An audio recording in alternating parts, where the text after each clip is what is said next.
جو موضوع مجھے بتایا گیا ہے وہ یہ ہے کہ نگاہوں کی حفاظت اور پاکیزہ معاشرہ۔ اس موضوع کو ہم اس طرح بھی سمجھ سکتے ہیں کہ ایک پاکیزہ معاشرے میں، ایک پاکیزہ اسلامی معاشرے کے قیام میں نظر کی، نگاہوں کی حفاظت کا کردار کیا ہے۔ کچھ باتیں تمہید کے طور پہ ذکر کروں گا، شاید تمہید تھوڑی طویل ہو جائے، لیکن اس موضوع کو اس کی اصل مکمل تصویر میں دیکھنے کے لیے کہ یہ موضوع ایک بڑی تصویر میں شریعت کے جو احکامات ہیں ان میں اس کا مقام کیا ہے، کردار کیا ہے۔ تو سب سے پہلے یہ بات ہمیں سمجھنی چاہیے کہ ایک اسلامی معاشرہ، ایسا معاشرہ، ایسی سوسائٹی جو مسلم سوسائٹی ہے، اسلامی سوسائٹی ہے، شریعت نے اس کے کچھ اصول بتائے ہیں، کچھ اصول وضع کیے ہیں کہ اگر یہ چیزیں کسی معاشرے میں پائی جائیں گی تو وہ معاشرہ اسلامی کہلائے گا۔ یا یہ کہہ لیں کہ اگر ہم چاہتے ہیں کہ ایک اسلامی معاشرہ قائم ہو تو اس کے لیے ضروری ہے کہ یہ چیزیں اس معاشرے میں پائی جائیں۔ تو اسلامی معاشرے کی جو بنیادیں ہیں ان میں سے دوسری جہاں پہ دیگر بنیادیں ہیں، ان میں ایک بڑی بنیاد یہ ہے کہ وہ معاشرہ پاکیزہ ہو۔ تو معاشرہ پاکیزہ ہو، اس کا مطلب کیا ہے؟ معاشرتی پاکیزگی سے مراد کیا ہے؟ اس سے مراد یہ ہے، پاکیزہ ہو مطلب صاف ہو، ایسا معاشرہ کہ جس میں اللہ رب العالمین کی نافرمانی کے کام نہ ہو، اللہ کی نافرمانیوں سے پاک ہو۔ اسی طرح ہر وہ چیز جس سے انسانوں کو ایک دوسرے سے نقصان پہنچتا ہے، یہ معاشرہ ان ساری چیزوں سے پاک ہو، وہ جسمانی نقصان ہو، روحانی ہو، نفسیاتی ہو، کسی بھی حوالے سے ہو، کسی کی زبان سے ہو، ہاتھ سے ہو۔ اسی لیے رسول اللہ صلی اللہ علیہ وسلم نے مسلمان کی یہ تعریف بیان فرمائی ہے کہ المسلم من سلم المسلمون من لسانہ و یدہ، مسلمان وہ ہے کہ جس کے ہاتھ سے، اس کی زبان سے دوسرا مسلمان محفوظ ہو، اسے نقصان نہ ہو۔ تو پاکیزگی سے مراد یہ ہے کہ ایسا معاشرہ کہ جو ان ساری برائیوں سے، ان ساری خرافات سے، نقصانات سے، بری چیزوں سے پاک ہو، سارے مسلمان اس میں سلامتی کے ساتھ رہیں، کسی کو کسی دوسرے سے کوئی نقصان نہ ہو، اس کی عزت کو نقصان نہ ہو، جان کو نقصان نہ ہو، مال کو نقصان نہ ہو۔ یہ چیزیں شریعت کے جو بنیادی اصول ہیں ان میں سے ہیں کہ کسی کی جان، مال، عزت، اس کا جو تحفظ ہے وہ شریعت کے بنیادی جو اصول ہیں ان میں سے یہ بنیادی اصول ہیں۔ تو کسی بھی اسلامی معاشرے کے لیے وہ کون سی چیزیں ہیں جو پاکیزہ نہیں رہنے دیتی؟ ظاہری بات ہے وہ معاشرہ پاکیزہ نہیں رہے گا تو وہ اسلامی معاشرہ نہیں ہوگا۔ تو جو چیز، بہت ساری چیزیں ہیں، ہر وہ چیز جس سے ایک مسلمانوں کا جو معاشرہ ہے وہ پاکیزہ نہیں رہتا، شریعت نے، دین نے، اسلام نے سختی سے ان چیزوں سے منع کیا ہے، روکا ہے۔ اور بعض اوقات اگر وہ بہت زیادہ کوئی حساس مسئلہ ہو تو وہاں پہ حدیں بھی نافذ کی ہیں۔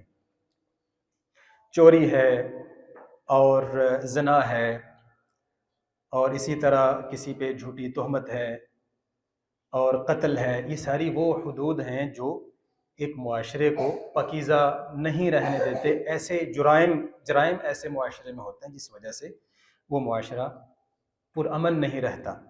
تو معاشرے کے امن کو جو چیز بھی خراب کرے گی، برباد کرے گی، دین اس چیز سے سختی سے ہمیں منع کرتا ہے، روکتا ہے.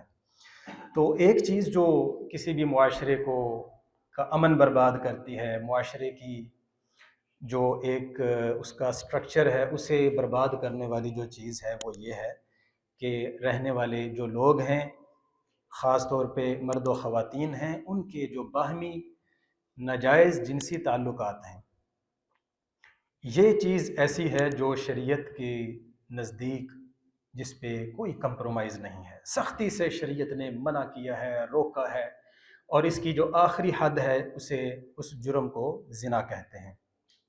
تو زنا سے شریعت نے روکا ہے، حد بھی اس کے لیے جاری کی گئی ہے. تو بہت ساری ایسی نصوص ہیں جس سے اللہ رب العالمین نے قرآن مجید میں بھی اور رسول اللہ صلی اللہ علیہ وسلم نے احادیث میں بھی ہمیں اس بات کا حکم دیا ہے کہ ہم اپنی شرمگاہوں کی حفاظت کریں. سورۃ المؤمنون میں جو اللہ رب العالمین نے مؤمنین کی صفات بیان فرمائی ہیں اور ان کے آخر میں یہ بیان فرمایا ہے یہ وہ مومن ہیں جو کامیاب بھی ہیں اور ان کا انجام ٹھکانہ جنت الفردوس ہے. ان میں ایک ان کی صفت یہ ہے کہ والذین هم لفروجہم حافظون، کہ وہ اپنی شرمگاہوں کی حفاظت کرتے ہیں. اللہ رب العالمین نے سورۃ الفرقان میں جو اللہ کے بڑے خاص بندے ہیں جنہیں اللہ رب العالمین نے فرمایا ہے کہ یہ عباد الرحمن ہیں، ان کے بارے میں یہ فرمایا ہے کہ ان کی ایک خاص صفت یہ ہے کہ وہ لا یزنون، وہ زنا نہیں کرتے. تو شریعت نے زنا سے منع کیا ہے، حتیٰ کہ اس چیز سے بھی منع کیا ہے جو زنا کے قریب بھی لے کے جانے والی ہے. یعنی شریعت ایک معاشرے کو اس حد تک صاف رکھنے کا اہتمام کرتی ہے، پاکیزہ رکھنے کا اہتمام کرتی ہے کہ جو سب سے بڑا جرم ہے زنا، اس سے تو منع کیا ہی ہے، حد بھی اس کے لیے جاری کی ہے. ہر وہ چیز جو اس زنا کے کسی کو قریب بھی کرے، اس راستے پہ لے کے جائے، اس سے بھی شریعت نے سختی سے منع کیا ہے. سورۃ الاسراء میں اللہ رب العالمین نے فرمایا ہے لا تقربوا الزنا انه كان فاحشہ وساء سبیلا.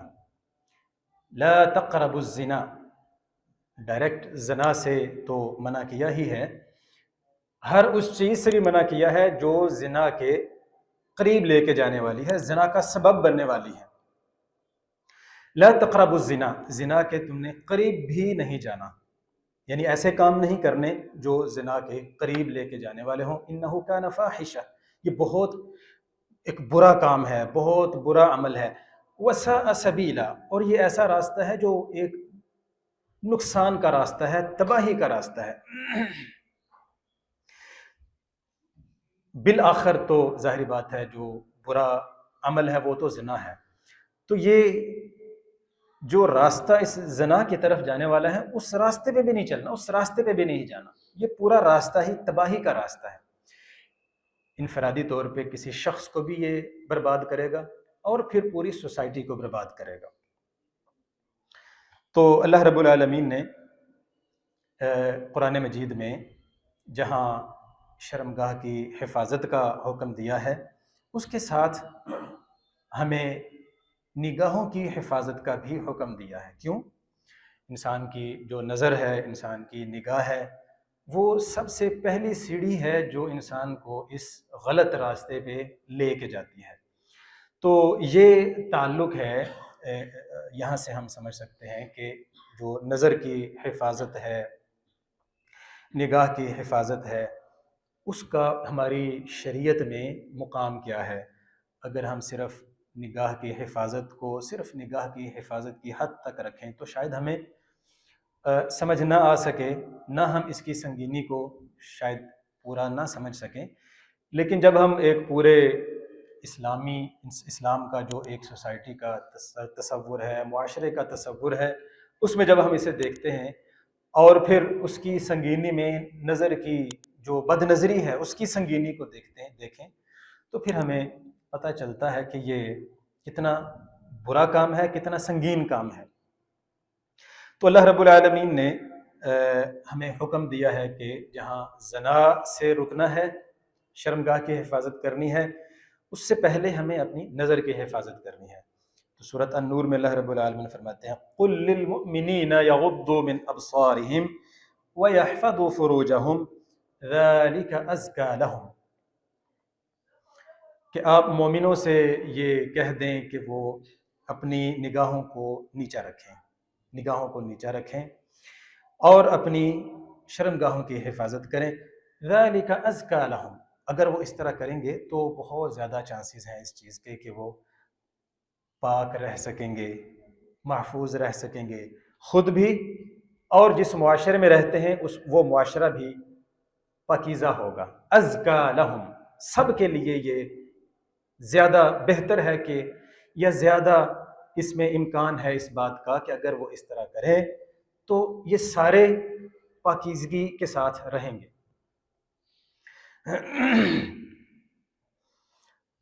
رسول اللہ صلی اللہ علیہ وسلم نے، آپ کی ایک حدیث ہے کہ آپ صلی اللہ علیہ وسلم نے فرمایا کہ جب انسان زنا ہے تو زنا تو بہت بڑا ظاہری بات ہے جرم ہے، اس سے پہلے اس کے جو ابتدائی مراحل ہیں ان میں آنکھیں سب سے پہلے زنا کرتی ہیں، ہاتھ زنا کرتے ہیں، دوسرے اعضاء زنا کرتے ہیں۔ یعنی آپ جب اس راستے پہ چلتے ہیں، دیکھتے ہیں، سنتے ہیں، چلتے ہیں، جاتے ہیں، یہ ساری چیزیں زنا میں ہی شمار ہوتی ہیں۔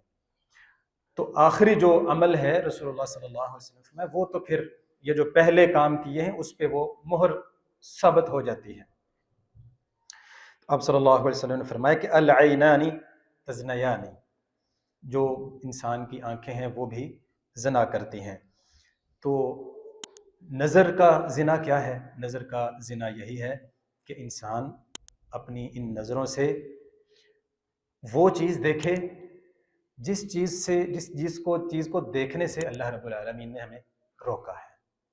ہر وہ چیز جسے دیکھنے سے اللہ نے ہمیں روکا ہے، جسے دیکھنے سے پہلے نگاہوں کو نیچے کرنے کا ہمیں حکم دیا ہے، اگر ہم اس کام کو کرتے ہیں اس کا مطلب یہ ہے کہ ہم زنا کے راستے پہ ہم نے پہلا قدم رکھ دیا ہے۔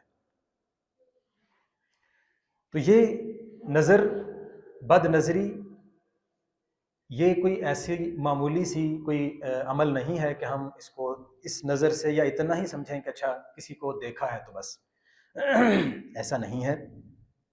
اور اگر ہم اس پہ عمل کرتے ہیں اور یہیں پہ رک جاتے ہیں تو اللہ رب العالمین نے اس کا اجر بھی بہت زیادہ رکھا ہے۔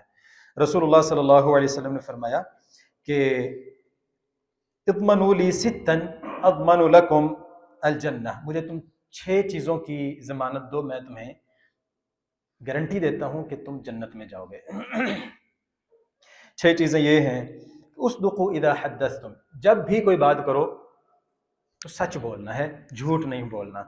اصدقوا اذا حدثتم، جب بھی کوئی بات کرو تو سچ بولنا ہے، جھوٹ نہیں بولنا۔ اگر تم مجھے اس بات کی گارنٹی دو کہ آئندہ ہم کبھی بھی جھوٹ نہیں بولیں گے، سچ بولیں گے، تو میں تمہیں جنت کی گارنٹی دیتا ہوں۔ وَأَوْفُوا إِذَا وَعَدتُّمْ، جب کسی سے وعدہ کرو تو اسے پورا کرو، وعدہ خلافی نہ کرو۔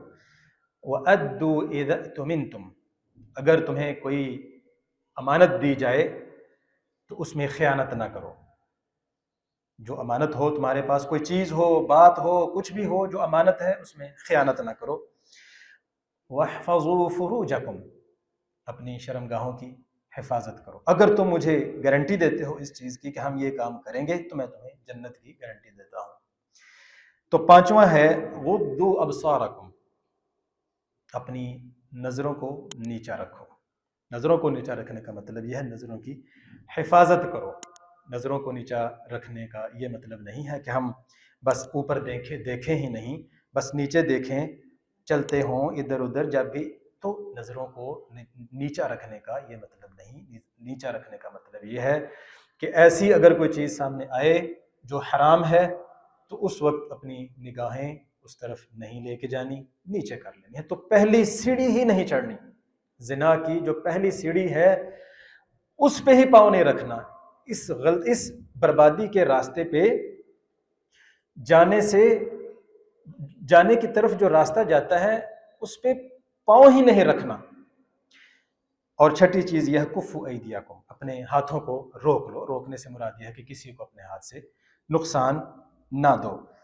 تو یہ رسول اللہ صلی اللہ علیہ وسلم نے فرمایا کہ 6 چیزوں کی اگر تم مجھے گارنٹی دیتے ہو تو میں تمہیں جنت کی ضمانت دیتا ہوں کہ تم جنت میں جاؤ گے. اور اسی طرح نظر ایسی چیز ہے جس کے بارے میں اللہ رب العالمین نے ہم سے سوال کرنا ہے، پوچھنا ہے کہ میں نے تمہیں نظریں دی تھیں، آنکھیں دی تھیں، تم نے ان آنکھوں کا کیا استعمال کیا ہے؟ اچھا استعمال کیا ہے، برا کیا ہے؟ جن چیزوں کو دیکھنے سے میں نے منع کیا تھا، روکا تھا، تم رکے ہو یا نہیں رکے؟ قرآن مجید میں اللہ رب العالمین فرماتے ہیں ان السمع والبصر والفؤاد کل اولئک کان عنہ مسئولا، کہ انسان کے جو کان ہیں اور انسان کی جو آنکھیں ہیں اور دل ہے، ان ساری چیزوں کے بارے میں اللہ رب العالمین نے پوچھنا ہے، سوال کرنا ہے. تو اسی طرح اس لیے یہ جو نظر ہے ایسی چیز نہیں ہے کہ ہم جب بھی جہاں بھی جیسے جس چیز کو دیکھیں تو کوئی ایشو نہیں ہے، ایسا نہیں ہے. ایک مسلمان اور ایک مومن اس حوالے سے اللہ رب العالمین اور دین اسے ذمہ دار بناتا ہے کہ وہ بڑی ذمہ داری کے ساتھ اس نظر کو استعمال کرتا ہے. ذمہ داری سے مراد یہ ہے کہ جہاں پہ جس جگہ سے اللہ رب العالمین نے دین نے ہمیں روکا ہے وہاں پہ وہ رک جاتا ہے. لیکن اگر کوئی ایسی چیز ہے کہ اچانک ہماری نظر پڑی ہے کسی چیز پہ، تو پہلی جو نظر ہے اس کے بارے میں رسول اللہ صلی اللہ علیہ وسلم نے فرمایا کہ وہ معاف ہے. جو غیر ارادی طور پہ ہم کوئی چیز اگر دیکھ لیتے ہیں تو اس پہ مواخذہ نہیں ہے، لیکن اس کو پھر دوبارہ نہیں دیکھنا چاہیے. تو رسول اللہ صلی اللہ علیہ وسلم سے جریر بن عبداللہ رضی اللہ تعالیٰ فرماتے ہیں کہ میں نے سوال کیا تھا، میں نے پوچھا تھا رسول اللہ صلی اللہ علیہ وسلم سے کہ اللہ کے رسول عن نظر الفجاءتی، کہ جو اچانک اب نظر پڑ جاتی ہے کسی حرام چیز پہ، غیر محرم پہ، تو اس کا کیا حکم ہے؟ آپ صلی اللہ علیہ وسلم فرمایا کہ امرنی ان اصرف بصری، آپ نے مجھے حکم دیا کہ اگر ایک دفعہ دیکھ لیا ہے تو پھر اپنی نظر کو وہاں سے ہٹا لینا چاہیے. تو جو دیکھنے کے، نظر کی حفاظت کے جو آداب ہیں ان میں ایک ادب رسول اللہ صلی اللہ علیہ وسلم نے ہمیں یہ سکھایا ہے. ایک چیز تو یہ ہو گئی کہ اگر پہلی نظر کسی چیز پہ پڑ جائے جو حرام ہو تو پھر دوبارہ اس کو نہیں دیکھنا چاہیے.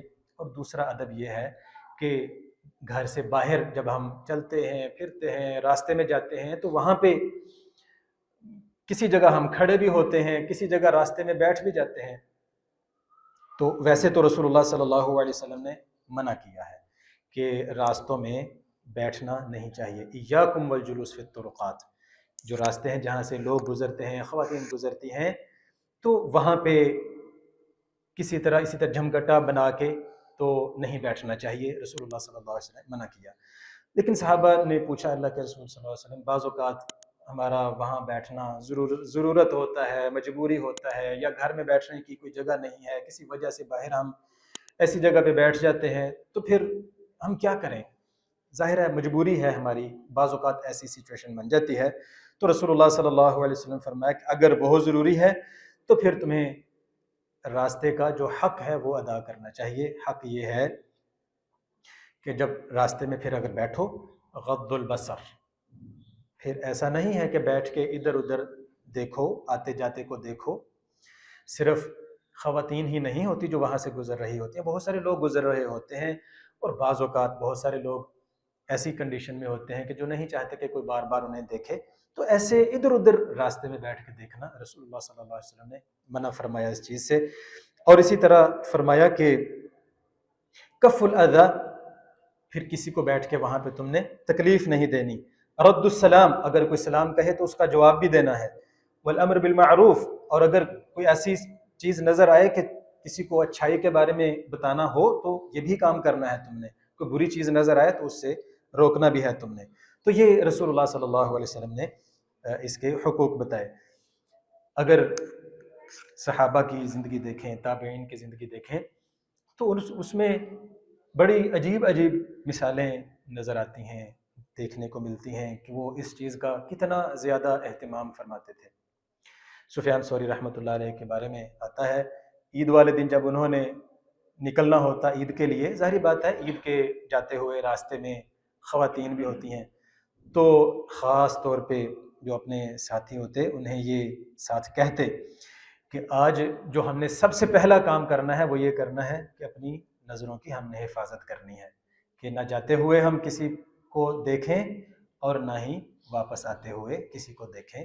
تو یہ بھی ہم نے کام کرنا ہے، یہ بھی آج کی عبادت میں ایک اہم عبادت ہے جو ہم نے کرنی ہے عید والے دن. اسی طرح ربیع بن خثیم رحمہ اللہ کبار تابعین میں سے ہے، ان کے بارے میں آتا ہے کہ جب وہ کہیں بیٹھے ہوتے تو خواتین اگر کہیں گزرتی تو وہ اپنی نظروں کو ایسے نیچا کرتے کہ اکثر ایسا ہوتا کہ خواتین یہ سمجھتی کہ شاید یہ کوئی نابینا بزرگ بیٹھے ہیں، اور وہ یہ کہہ کے پاس سے گزرتی، یعنی ترس کھا کے دعا کرتی کہ یہ کوئی نابینا شخص ہے تو اللہ تعالیٰ اس کی ان کی خیر کرے، ان کی نظریں نہیں ہیں، ہمیں اللہ نے نظر دی. تو اس طرح کے کلمات کہہ کے وہ گزرتی، یہ محسوس ہوتا جیسے وہ نابینا ہے، تو اتنا زیادہ اہتمام کرتے. آج کے دور میں اگر ہم دیکھیں تو ہمارے لیے ہماری زندگی میں اس حوالے سے بہت بڑے چیلنجز ہیں کہ ہم اپنی نظروں کی حفاظت کس طرح کریں، کس طرح اس گناہ سے ہم اپنے آپ کو بچا سکیں. خاص طور پہ جب کہ موبائل کا دور ہے، میڈیا کا دور ہے، تو پہلے جو اسباب تھے، وسائل تھے، وہ برائی کے اتنے زیادہ عام نہیں تھے. تو اب یہ جو وسائل ہیں یہ اتنے زیادہ عام ہیں کہ ہمارے جیب میں ہیں. موبائل اگر ہم نکالتے ہیں، خاص طور پہ سوشل میڈیا پہ جو ایپس ہیں وہ اگر ہم کھولتے ہیں تو کوئی ایسی ایپ نہیں ہے کہ جس میں یہ چیزیں نہ ہوں.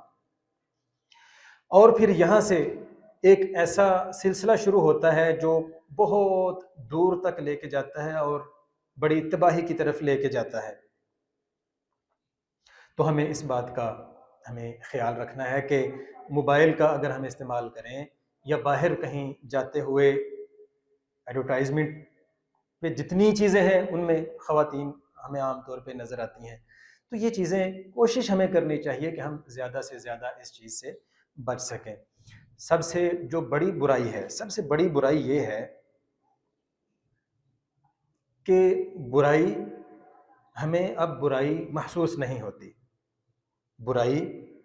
ہمیں برائی محسوس نہیں ہوتی، گناہ ہم محسوس ہی نہیں کرتے، یہ بھی کوئی گناہ کا کام ہے. اس کا سب سے بڑا نقصان یہ ہوتا ہے کہ ہمیں توبہ کی توفیق ہی نہیں ہوتی، اور یہ گناہ اتنا زیادہ کر کے دل پہ جو ہر گناہ کا ایک نقطہ لگتا ہے، اللہ عالم ہمارے دلوں کی کیا کیفیت ہوگی. تو یہ ایسی چیز نہیں ہے کہ جو قابل نظر انداز ہو، بلکہ اس حوالے سے ہمیں بہت زیادہ احتیاط کی ضرورت ہے کہ ہمارا نامہ اعمال ایسے خامخواہ اس میں ایسی برائیاں، ایسے گناہ لکھے جا رہے ہیں کہ جن کا ہمیں ادراک نہیں، جن کا ہمیں پتہ ہی نہیں ہے. تو اسی طرح خاص طور پہ سوشل میڈیا پہ بہت ساری چیزیں ہم ایسی دیکھتے ہیں جن کا حقیقت سے کوئی تعلق نہیں ہوتا. سوشل میڈیا پہ لوگ اپنی زندگی کے بارے میں سچ ہے، جھوٹ ہے، ایسی چیزیں شیئر کرتے ہیں کہ جن کا حقیقی زندگی میں کوئی اس کا حقیقی زندگی اس سے کوئی تعلق نہیں ہے. لیکن ہم دیکھتے ہیں تو صرف دیکھنے سے زنا کی طرف تو جو ایک اس کا جرم ہے وہ تو ہے ہی، اور بہت سارے گناہ ہم سے سرزد ہوتے ہیں. دیکھ کے دل میں کسی سے حسد پیدا ہوتا ہے کہ اس کے پاس یہ چیز کیوں ہے، میرے پاس کیوں نہیں ہے. جلن ہے اور بے چینی ہے، ناشکری ہے، کفران نعمت ہے، انسان کو لگتا ہے کہ میرے پاس تو کچھ بھی نہیں ہے، میرے سب کچھ اس کے پاس ہے اور اس کے پاس کیوں ہے؟ تو یہ ساری برائیاں ہیں، بہت ساری برائیاں. ان ساری برائیوں کا جو آغاز ہوتا ہے وہ اسی چیز سے ہوتا ہے کہ ہم اپنی نظر سے ایک ایسی چیز کو دیکھ رہے ہیں کہ جس کے ساتھ ہمارا تعلق نہیں ہے. رسول اللہ صلی اللہ علیہ وسلم کی ایک حدیث ہمیں ہمیشہ یاد رکھنی چاہیے کہ من حسن اسلام المرء ترکہ ما لا یعنیہ، کہ بہترین مسلمان وہ ہے کہ جو ہر اس چیز کو چھوڑ دے جس کا اس کے ساتھ کوئی لینا دینا نہیں ہے. وہ کوئی بات ہے، کوئی کام ہے، کوئی لینا دینا نہیں ہے. لینا دینا سے مراد یہ ہے کہ وہ یہ دیکھے کہ مجھے دنیا میں یا آخرت میں اس کا کوئی فائدہ ہے یا نہیں ہے. اگر ہم سب سمجھدار ہیں، اگر ہم سب کو یہ بھی پتا ہو کہ مجھے بجائے اس کے کہ فائدہ الٹا نقصان ہے، تو اس کام سے تو ہمیں بالاولا رکنا چاہیے. اس کا مطلب اگر نہیں رکتے تو اس کا مطلب یہ ہے کہ ہمارا جو اسلام ہے ہم اسلام کو سمجھے نہیں ہیں، ہمارا جو اسلام ہے وہ ہمیں فائدہ نہیں دے رہا، اس اسلام کا ہمیں نفع نہیں ہو رہا. تو اس حوالے سے بچوں کی، بڑوں کی خاص طور پہ تربیت کی ضرورت ہے. تو دین نے، اسلام نے نظروں کی جو حفاظت ہے اس کی بچپن سے تربیت کا ہمیں حکم دیا ہے. قرآن مجید میں سورۃ النور میں ہی اللہ رب العالمین نے فرمایا ہے یا ایھا الذین آمنوا لیستأذنکم الذین ملکت ایمانکم والذین لم یبلغوا الحلم منکم 3 مرات من قبل صلاة الفجر وحین تضعون ثیابکم من الظہیرہ ومن بعد صلاة العشاء، کہ جو تمہارے بچے ہیں، چھوٹے بچے، جو بڑے ہیں ان کے لیے الگ سے حکم دیا ہے کہ جب بھی گھر میں جائیں اجازت لے کے جائیں، تاکہ گھر میں جب داخل ہوں ایسا نہ ہو کہ کسی ایسی حالت میں کسی کو دیکھیں جس حالت میں نہیں دیکھنا چاہیے. تو حکم دیا ہے اس چیز کا اللہ رب العالمین نے قرآن مجید میں سورۃ النور میں کہ جب بھی کسی گھر میں جائیں پہلے اجازت لے کے جائیں. اگر اجازت نہیں ملتی تو گھر میں داخل نہیں ہونا، آپ نے سلام لیں، اجازت لیں. اور پھر ایک آیت میں یہ بھی فرمایا کہ جو چھوٹے بچے ہیں ٹھیک ہے، وہ اگر گھر میں جاتے ہیں، یا غلاموں کے بارے میں تھا کہ اگر وہ ان کا آنا جانا چونکہ کسی بھی وقت وہ آتے جاتے ہیں، طوافون علیکم، کہ وہ چونکہ بہت زیادہ ان کا آنا جانا ہے، اب چھوٹے بچے ہیں، لیکن ان کے بارے میں بھی ہمیں حکم دیا گیا ہے کہ اگر چھوٹے بچے ہوں ان کو بھی کچھ اوقات ایسے ہیں کہ جن میں آپ نے بتانا ہے، سکھانا ہے کہ ان اوقات میں چھوٹے بچے نے بھی اجازت لے کے کمرے میں جانا ہے. چھوٹے بچے نے، جو چھوٹا ہے بالغ نہیں ہے، جس سے ہم یہ سمجھتے ہیں کہ یہ چھوٹا بچہ ہے، اسے بھی شعور نہیں ہے ان چیزوں کا، اس کے بارے میں یہ حکم ہے. اس کی بھی نظروں کی حفاظت کا اہتمام کرنا ہے، اس کی بھی تربیت کرنی ہے اس حوالے سے. تو وہ 3 وقت کون سے ہیں؟ من بعد صلاة الفجر، من قبل صلاة الفجر، فجر کی نماز سے پہلے کا جو وقت ہے، وحین تضعون ثیابکم من الظہیرہ، دوپہر کا جو وقت ہے، ومن بعد صلاة العشاء، عشاء کے بعد کا جو وقت ہے. تو یہ جو وقت ہے یہ پرائیویسی کے ٹائم ہے. تو اگرچہ چھوٹے بچے ہوں جن کے بارے میں ہم یہ سمجھتے ہیں کہ چھوٹے بچے ہیں، ظاہر بات ہے کمروں میں، گھر کے اندر، کمروں کے اندر بچے عام طور پہ آتے جاتے رہتے ہیں، منع نہیں کرتے. ان اوقات میں ان کو بھی منع کرنا ہے، انہیں بھی سمجھانا ہے کہ وہ اگرچہ چھوٹے ہیں، شعور نہیں، لیکن اس عمر میں بھی وہ کوئی ایسی چیز نہ دیکھ لیں جو دیکھنا مناسب نہیں ہے. تو وَإِذَا بَلَغَ الْأَطْفَالُ مِنْكُمُ الْحُلُمَ، جب یہی بچے بڑے ہو جائیں تو پھر ان کا تو پھر وہی حکم ہے جو بڑوں کا حکم ہے. یہ تو اب بڑے ہیں، انہوں نے تو اجازت لینی ہے. تو جو چھوٹے بچے ہیں ان کے لیے بھی ضروری ہے کہ وہ اجازت لیں. تو دین نے ہمیں نظر کی حفاظت کا پورا ایک ہمیں جو تعلیمات دی ہیں اسے اس اینگل سے دیکھنا بہت ضروری ہے کہ ایک معاشرہ، پاکیزہ معاشرہ، محفوظ معاشرہ، پرامن معاشرہ، اس کے لیے دیگر جو احکامات شریعت نے ہمیں دیے ہیں ان میں ایک حکم بڑا جو بنیادی ہے وہ یہ ہے، نظر کی حفاظت کرنی ہے. کیوں؟ یہ وہ راستہ ہے یا تباہی کے راستے پہ جانے والی یہ پہلی سیڑھی ہے کہ یہاں سے جب بد احتیاطی ہوتی ہے تو انسان پھر ایسے راستے پہ چلنا شروع ہوتا ہے کہ اسے پتہ بھی نہیں چلتا اور وہ تباہی کے گڑھے میں گر جاتا ہے۔ اللہ رب العالمین سے دعا ہے اللہ تعالی ہمیں نظروں کی حفاظت کی توفیق عطا فرمائیں، بد نظری سے ہمیں بچائیں، ہمارا معاشرہ اسلامی معاشرہ ہو، مسلمان معاشرہ ہو، محفوظ معاشرہ ہو، پرامن معاشرہ ہو، جس میں کوئی مسلمان کسی دوسرے مسلمان سے اسے نہ نظروں سے نقصان پہنچے، نہ زبان سے نقصان پہنچے، نہ ہاتھوں سے نقصان پہنچے، کسی بھی حوالے سے نقصان نہ پہنچے، سلامتی کے ساتھ رہیں۔ تو سلامتی ایک مسلمان معاشرے کی یہ ایک بنیادی خاصیت ہے، صفت ہے، یہ ہمیں ہمیشہ ذہن میں رکھنا چاہیے۔ یہ بنیادی علامت بھی ہے، اسی لیے ہمیں حکم دیا گیا ہے کہ ایک دوسرے کو سلام کہیں۔ السلام علیکم ورحمۃ اللہ وبرکاتہ کا مطلب یہ ہے میں آپ کو یہ گارنٹی ضمانت دیتا ہوں، اطمینان دلاتا ہوں میں آپ کو کہ آپ مجھ سے سلامت رہیں گے، مجھ سے آپ کو نقصان نہیں پہنچے گا۔ اگلا بھی آپ کو جواب دیتا ہے، نماز میں ہم سلام ادھر ادھر پھیرتے ہیں جب تو یہی ہم کہتے ہیں، تشہد میں ہم یہی کہتے ہیں السلام علینا وعلی عباد اللہ الصالحین۔ تو یہ جو سلامتی ہے، سلامتی، حفاظت، یہ اسلام کا یہ بنیادی جو اقدار ہیں ان میں سے ایک بنیادی قدر ہے، بنیادی احکامات میں سے ایک بنیادی حکم ہے۔ اللہ رب العالمین ہمیں اس پہ عمل کرنے کی توفیق عطا فرمائے۔ وآخر دعوانا الحمدللہ رب العالمین۔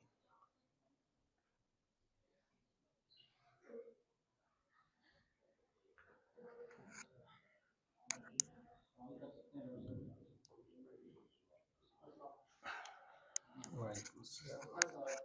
آج کل کی سوسائٹی میں یا معاشرے میں جیسے ہمارے حالات بن چکے ہیں as compare to previous time, اس وقت یہ آسان تھا، ظاہر اپنی کوشش تو کر سکتے کرنی چاہیے، آفیسز میں ہو گئے، بازار میں، ان کے انسٹیٹیوٹس جو ہمارے وہاں پہ کو ایجوکیشن والا ایک جو نظام ہے، اکثر ہم سوشل میڈیا پہ دیکھتے بھی رہتے ہیں یونیورسٹیز میں جو فیز اور اس طرح کے، تو اس صورت میں ہم ایک اپنی اس کی حفاظت کر سکتے ہیں، ذرا نظریں جھکا کے تو بالکل نہیں چل سکتے۔ میں نے بتایا نا، نظریں جھکا کے چلنے سے مراد یہ ہے کہ جب آپ کی نظر پڑے تو آپ نے دوبارہ دیکھنا نہیں ہے، ایک بات۔ دوسری بات یہ ہے فاتقوا اللہ ما استطعتم، آپ جتنی طاقت رکھتے ہیں، جتنی استطاعت رکھتے ہیں، پوری کوشش کریں۔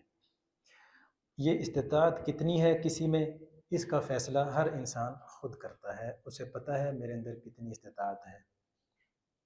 تو جتنی زیادہ کوشش ہو سکے ہمیں کوشش کرنی چاہیے، کوشش کرنی چاہیے۔ اور اس بات کا ہمیں بھی پتہ ہے بہت ساری ایسے جگہیں، مقامات، مواقع ہوتے ہیں جہاں پہ سستی ہوتی ہے ہم سے، اگر ہم کوشش کریں تو بچا جا سکتا تھا۔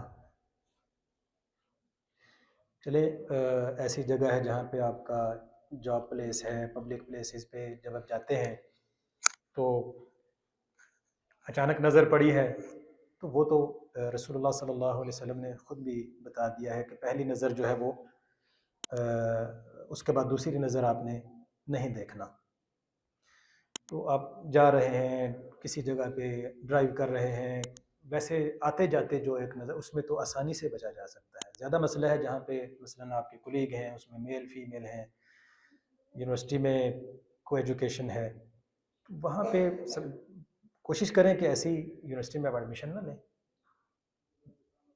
لیکن اگر آپ نے لیا ہے ایڈمیشن، لیا ہے آپ نے ایڈمیشن، تو وہاں پہ میرے خیال میں اسلامی یونیورسٹی، اس کے علاوہ یا فاطمہ جناح یونیورسٹی، دو انسٹیٹیوٹس ایسے ہیں، ان کے علاوہ تو میرے خیال میں کوئی بھی ایسے نہیں ہے، اسکول ہو گیا یا کالج ہو گیا، یونیورسٹی ہوگی جس میں اس میں یہ ہے کہ کوشش کریں جتنا بچ سکتے ہیں وہ بچیں۔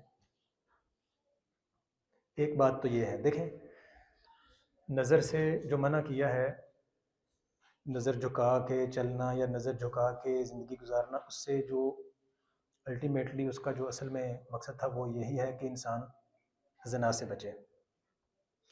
تو چلے پہلی آپ نے جو سیڑھی ہے اسلام نے تو اسی سے منع کر دیا ہے، تو اس سے آگے بندہ نہ جائے، بہت جو مجبوری ہے کسی جگہ پہ،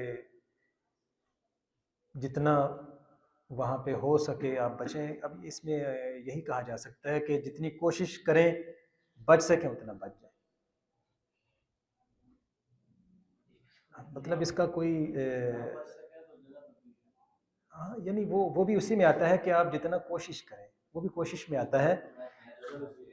ابھی ایک دکاندار ہے تو اس کی بات آ جاتی ہے سیل مین جیسے ہے تو وہ کیسے بچنا ہے یا ڈیلنگ کرے گا تو جی جی بالکل یہی کہہ رہا ہوں، یہ بالکل میں یہی کہہ رہا ہوں کہ اس میں کوشش یہ کریں کہ آپ زیادہ نہ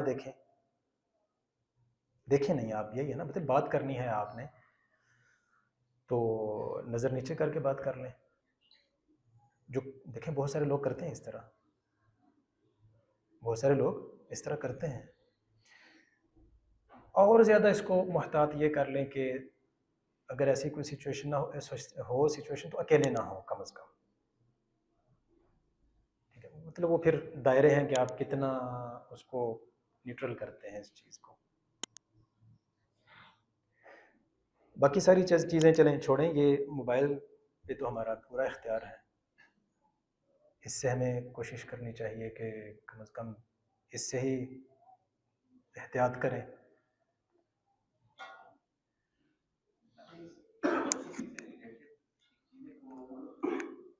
خبریں لگی ہیں اور نارملی اب ایسا ہو گیا نا کہ مائنڈ میں نہیں آتا کہ یار نیوز کاسٹ کو بھی چیزیں جی آدھا آدھا جی گھنٹہ ہم دیکھ رہے ہیں مگر مطلب ذہن میں ہوتا نہیں ہے، کانشیسلی نہیں کر سکتے. یہ کہ وہاں پہ بھی ڈیفینیٹلی نہیں دیکھنا ہے، جیسے وہاں پہ بھی تو فالو تو یہی کرنا ہے جیسے آپ نے فرمایا. وہ میں نے یہی کہا نا کہ یہ یعنی سب سے خطرناک بات یہی ہے کہ برائی ہمیں برائی محسوس نہیں ہوتی. یہ بالکل آپ صحیح کہہ رہے ہیں کہ یعنی ہمیں فیل ہی نہیں ہوتا کہ اچھا یہ ہم آدھے گھنٹہ یا اس سے بھی زیادہ مطلب دیکھ رہے ہیں، روٹین ہے نا ایک، تو ہم ایک ایسا چہرہ دیکھ رہے ہیں جسے ہم نے نہیں دیکھنا، ایک گناہ کا کام کر رہے ہیں لیکن ہمیں پتہ بھی نہیں ہے. چلیں پتہ نہیں ہے لیکن ہے تو گناہ. یہی مسئلہ ہے کہ ایک چیز کو جب اتنی عام ہو جائے کہ وہ گناہ بھی محسوس نہ ہو تو یہ مطلب زیادہ المیہ والی بات ہے. کیونکہ پھر انسان ظاہری بات ہے نہ معافی مانگتا ہے اس کی، نہ توبہ کرتا ہے. تھوڑا سا پتہ ہو نا کہ اچھا یہ غلط کام ہو گیا تو بندہ چلے معافی مانگ لیتا ہے، استغفار کر لیتا ہے. تو اس میں یہ ہے کہ کوشش کریں زیادہ سے زیادہ، پھر استغفار کثرت سے کریں، یہی ہے. اور کیا ہو سکتا ہے؟ ظاہری بات ہے اس زمانے میں، اس دور میں یہ جو وسائل ہیں، اسباب ہیں، پہلے زمانے سے بہت زیادہ ہیں، میسر ہیں، ہر جگہ پہ میسر ہیں، ہر وقت میسر ہیں، ہر کسی کو میسر ہیں. تو کزنس کا بھی جیسے ہوتا ہے کہ فیملی ہے تو چلے اپنی فیملی ہے الگ ہی غیر محرم آ رہے ہو تو اس پہ بھی اتنی احتیاط نہیں ہوتی، مطلب یہ تو اتنی چیزیں یہاں کیسے ہو سکتے ہیں. جی بالکل. جو چیزیں شریعت نے ایک پاکیزہ اسلامی معاشرے کے لیے جو چیزیں ضروری قرار دی ہیں، ان میں ایک چیز جو پہلے میں نے شاید آباد میں ہے غالباً، تو یہی تھا کہ اسلامی معاشرے میں مرد اور خواتین کا جو آپس میں جو تعلقات ہیں، اسلام نے اس کی حدود بیان کر دی ہیں. ٹھیک ہے، اور وہ تعلقات غلط راستے پہ نہ جائیں اس کے بارے میں پورے احکامات دیے ہیں.